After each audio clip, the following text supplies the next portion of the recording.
नमस्ते, हीअ आकाशवाणी आहे। हाणे तवी माला खूबचंदाणी खां ख़बरूं ॿुधंदा। सभ खां अवल मुख्य ख़बरूं।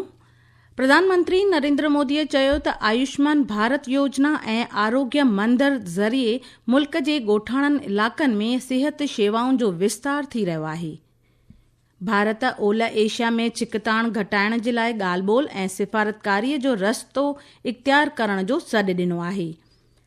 ओलह एशिया जी हालत ते चर्चा जो मुतालबो कंदे मुखालफ़त जे हंगामे बैदि लोकसभा जी कार्रवाई अॼु सॼे ॾींहं जे लाइ महमल।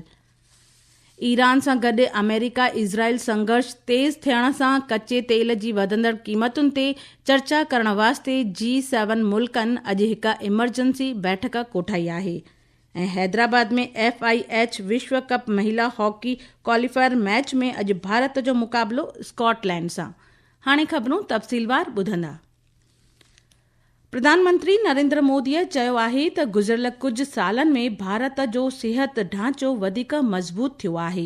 सबका साथ सबका विकास अवाम जी उम्मीदुनि खे पूरो करण विषय ते बजट खां पोइ वेबिनार खे ख़िताब कंदे श्री मोदीअ इहा ॻाल्हि चई।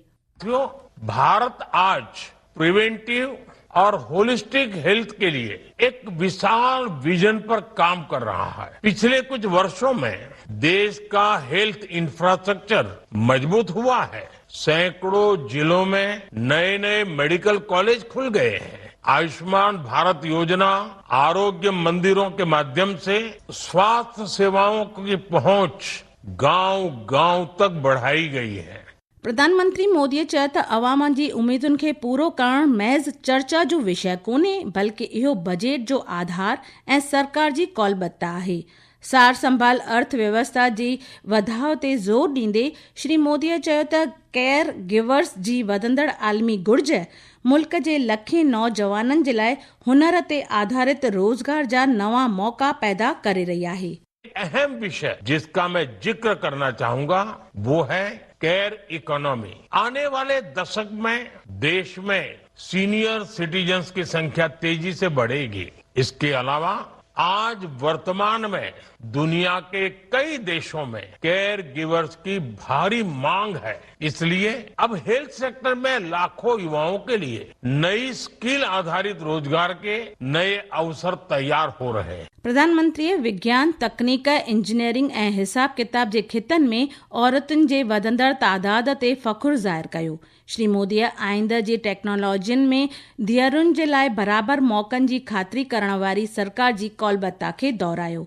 हुन हिकु मज़बूत खोजना माहौलियाती निज़ाम यानी इकोसिस्टम जे निर्माण जो सॾु ॾिनो, जेको नौजवान खोजना कंदड़नि खे बिना कंहिं रुकावट जे नवाचार ऐं तजुर्बा करण जी हौसला अफ़जाई ॾे। बहुत अहम होंगे। साथियों, जब इंस्टीट्यूशंस, इंडस्ट्री, एकेडेमिया मिलकर काम करते हैं तो परिवर्तन की गति तेज हो जाती है। बजट के बाद वेबिनार की जो ये सीरीज हुई है, मुझे विश्वास है उससे आने वाले समय के लिए ठोस दिशा मिलेगी। ऐसे ही प्रयासों से विकसित भारत की नींव और मजबूत होगी।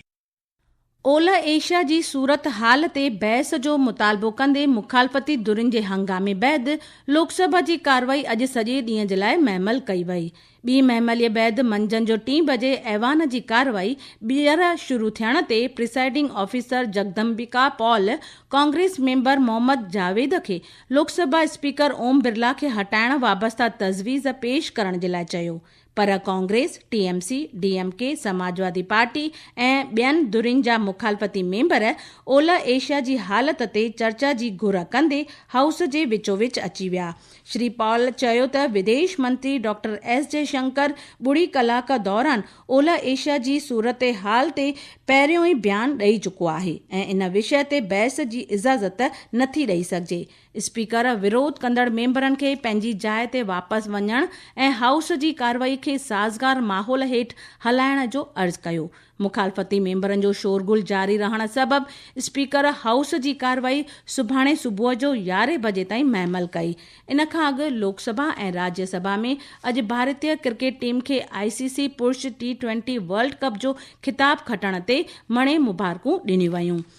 उन खां पोइ ओलह एशिया जी सूरत हाल ते लोकसभा में बयानु ॾींदे विदेश मंत्री डॉक्टर एस जयशंकर चयो त हुकूमत गुज़िरियल महीने जी 20 तारीख़ ते हालत ते गहरी चिंता ज़ाहिर कंदे हिकु बयानु जारी कयो हो ऐं सभिनी पखनि खे सब्र सां कमु वठण जी अपील कई हुई। हुन चयो त भारत जो मञणु आहे त तनाव घटाइण जे लाइ ॻाल्हि ॿोल ऐं सिफ़ारतकारीअ जो रस्तो इख्तियार करणु घुर्जे। भारत शांति के पक्ष में है और संवाद तथा कूटनीति के माध्यम से तनाव कम करने का आग्रह करता है। हम संयम बरतते हुए नागरिकों की सुरक्षा सुनिश्चित करने के पक्ष में हैं। क्षेत्र में रहने वाले भारतीय समुदाय की सुरक्षा हमारी प्राथमिकता है। इसके लिए हम क्षेत्र के देशों की सरकारों के साथ मिलकर काम करते रहेंगे। हमारे लिए ऊर्जा, सुरक्षा और व्यापारिक हित सहित राष्ट्रीय हित हमेशा सर्वोपरि रहेगा। मुझे विश्वास है कि इस मुद्दे पर सरकार को इस सदन का पूरा समर्थन प्राप्त है। ही ख़बरूं तव्हीं आकाशवाणी तां ॿुधी रहिया आहियो। ही ख़बरूं तव्हीं असांजी YouTube channel air news Gujarat ते पिणु ॿुधी सघो था। वधीक ख़बरुनि जी तफ़सील जे लाइ तव्हां असांजी वेबसाइट newsonair.gov.in खे फॉलो करे सघो था। ईरान सां अमेरिका इज़राइल जा तकरार तेज़ थियण सबबि कचे तेल जे वधंदड़ क़ीमतुनि ते चर्चा वास्ते G7 मुल्कनि अॼु हिकु इमरजेंसी मीटिंग कोठाई आहे। ब्रिटेन जे माली वज़ीराणी रचेल रेविस समेत मुख्य मुल्कनि जा माली वज़ीर लगातार वधंदड़ तकरार जे आर्थिक असर ते चर्चा कंदा। तव्हांखे ध्यानु ॾियारियूं त G7 Canada, France, Germany, Italy, Japan, Britain ऐं अमेरिका समेत मुख्य औद्योगिक मुल्कनि जो ग्रुप आहे ऐं इन में यूरोपियन संघ पिणु शामिल आहे। इन विच में ओलह एशिया में तकरार सबबि कचे तेल जी क़ीमत चइनि सालनि में पहिरियों दफ़ो $100 फी बैरल खां पिणु वधीक ते पहुतो आहे। ब्रेड क्रूड 16% खां पिणु वधीक चढ़ी $107 अमेरिकी ऐं 59 सेंट फी बैरल पहुतो आहे। होॾां ओलह एशिया में मौजूदा सूरत हाल खे ॾिसंदे दिल्ली हवाई अॾे हिकु यात्रा एडवाइज़री जारी कई आहे। इन में चयो वियो आहे त ओलह तरफ़ वेंदड़ अंतर्राष्ट्रीय हवाई उॾामुनि में देरि या वक़्त में बदिलाव थी सघे थो। दिल्ली हवाई अॾे मुसाफ़िरनि खे हवाई अॾे ते वञण खां अॻु लाॻापियल एयरलाइंस खां ताज़ा ॼाण हासिल करण जी सलाह ॾिनी आहे। हवाई अॾे इहो पिणु वाज़ह कयो आहे त ॿियूं सभई हवाई उॾामूं तइ कयल वक़्त ते हली रहियूं आहिनि। इन विच में इंडिगो चयो आहे त मौजूदा हालत सबबि हुन जूं कुझु हवाई उॾामूं लंबे हवाई रस्ते खां थी करे वञी सघनि थियूं। हैदराबाद में FIH वर्ल्ड कप महिला हॉकी क्वालिफायर जे पूल B जी ॿी मैच में अॼु भारत जो मुक़ाबिलो स्कॉटलैंड सां थींदो। इहा मैच शाम जो 7:30 बजे खां शुरू थींदी। सरकार महांगाई खे काबू में रखण ऐं ज़ाहिर जनता खे राहत ॾियण जे लाइ मालियाती वापार नीति ऐं केतिराई इंतज़ामी क़दम खयां आहिनि। लोकसभा में अॼु लिखियत जवाब में माली वज़ीराणी निर्मला सीतारमन चयो त आलमी कचे तेल जी क़ीमतुनि में वाध जो महांगाई नुर्ख ते विचोले अरसे जो असर केतिरनि ई कारकनि ते निर्भर करे थो। बम्बई शेयर बाज़ार जो सेंसेक्स अॼु 1353 पॉइंट घटिजी करे 77,566 ते बंदि थियो। होॾां नेशनल स्टॉक एक्सचेंज जो निफ्टी पिणु 422 पॉइंट घटिजी 24,028 ते बंदि थियो। आबहवा महकमे हिमाचल प्रदेश जे कुझु हंधनि ते ज़बरदस्त लुक लॻण जो तख़मीनो ज़ाहिर कयो आहे। गुजरात, राजस्थान ऐं विदर्भ में पिणु सुभाणे ताईं साॻी हालत रहण जा इम्कान आहिनि। आख़िर में मुख्य ख़बरूं हिकु बार ॿीहर। प्रधानमंत्री नरेंद्र मोदीअ चयो त आयुष्मान भारत योजना ऐं आरोग्य मंदिर ज़रिए मुल्क जे ॻोठाणनि इलाक़नि में सिहत शेवाउनि जो विस्तार थी रहियो आहे। भारत ओलह एशिया में छिकताण घटाइण वास्ते ॻाल्हि ॿोल ऐं सिफ़ारतकारीअ जो रस्तो इख्तियार करण जो सॾु ॾिनो आहे। ओलह एशिया जी हालत ते चर्चा जो मुतालबो कंदे मुखालफ़त जे हंगामे खां पोइ लोकसभा जी कार्रवाई अॼु सॼे ॾींहं जे लाइ महमल।